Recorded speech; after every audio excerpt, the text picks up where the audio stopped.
sins. Marami. Okay? Taken it out that way, nailing it to the cross. Sinasabi. So, yung kamatayan, yung pagkapako ng ating Panginoon sa Kristo, hindi siya dapat ang napako. Dapat ang napapako yung mga taong makasalanan.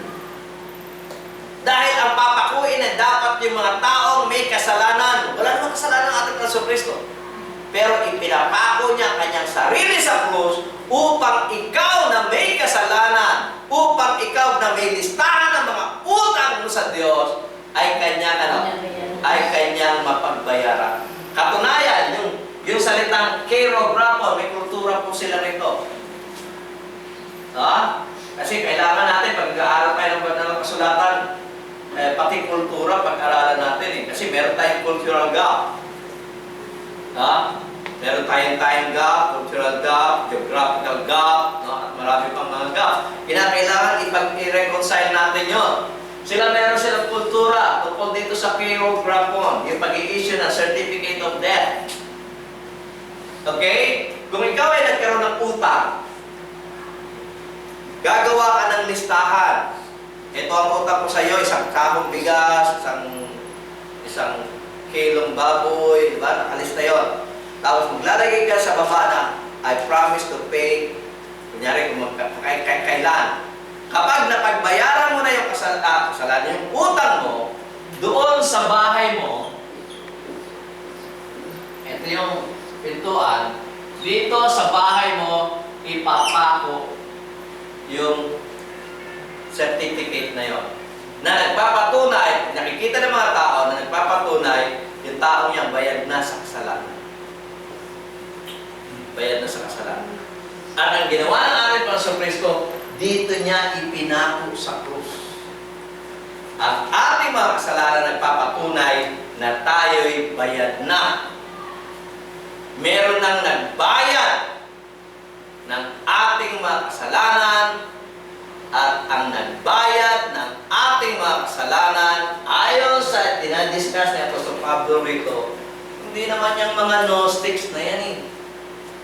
Ang nagbayad ng ating kasalanan, ang napako sa krus, walang iba kundi ang ating Panginoon Yesu Kristo. Ewan kung bakit pag binabasa nila itong mga talatang ito iba yung nakikita nilang aral dito na hindi naman tinuturo ng banal na kasulatan. Simple lang tinuturo ng banal na kasulatan.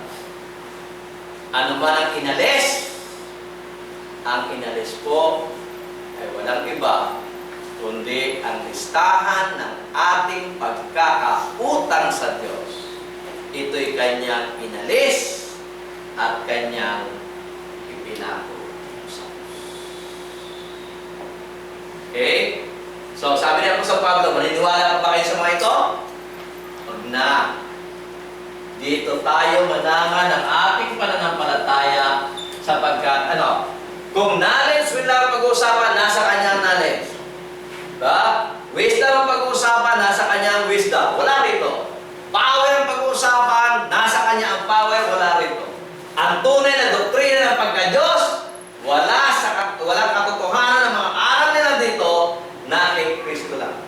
At may kinalaman sa salvation at kapatawaran ng ating mga kasalanan, walang ginawa ang mga ito. Si Kristo ang nagbuwis ng buhay para sa inyo.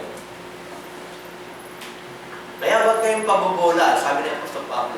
Huwag kayong maniwala sa kanila.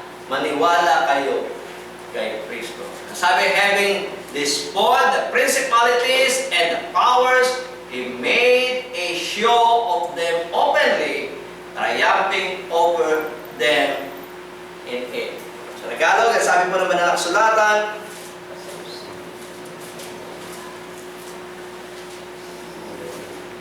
pagkasamsam sa mga pamunuan at sa mga kapangyarihan. So, pinakita niya yung kanyang lakas. Pinakita ni Apostol ng ating Panginoon Kristo ang kanyang power. Okay? Pagkasamsa sa mga pamunuan at sa mga kapangyarihan Sila ay mga inilagay niya sa hayag na kahihiyan na nagtagumpay siya sa kanila sa bagay na ito. So kung meron tayong pagbibigyan ng ating trust, kung meron tayong pagbibigyan ng ating faith, si Kristo na lang. At huwag na yan sino mang yan na tinuturo sa atin kung ano yung kanyang mga filosofya at mga salit-saling sabi na mga walang saysay. Kaya sabi niya sa mga taga-Kolosas, diba lumaktaw tayo ng pagbasa, pumunta kagad tayo sa verse 8, hindi natin binasa yung mula sa 3 hanggang 7. Ngayon yun ang babasahin natin bilang konklusyon ng ating pag-aaral ngayong araw nito. Ang sabi po ng banal na kasulatan, na siya kinatataguan ng lahat ng kayamanan ng karunungan at kayamanan. Ito'y sinasabi ko, sabi ni Apostol Pablo. Ito'y sinasabi ko upang huwag kayong madaya ng sinuman sa mga pananalitang kaakit-akit. Sapagkat bagaman salamat ako'y wala sa harap, gayon may nasa inyo ako sa Espiritu, na nagagala at nakikita ko ang inyong ayos at ang katibayan ng inyong pananampalataya kay Kristo. Kung paano nga na inyong tinanggap si Kristo Jesus na Panginoon, ay magsilakad kayong gayon sa Kanya, na nag-uugat at nangatakayo sa Kanya at matibay sa inyong pananampalataya, gaya ng pagkaturo sa inyo na sumasagana sa pagpapasalamat. Sabi po sa Pablo, huwag na kayong alinlangan pa. Si Kristo na at walang kulang. Nasa Kanya lahat.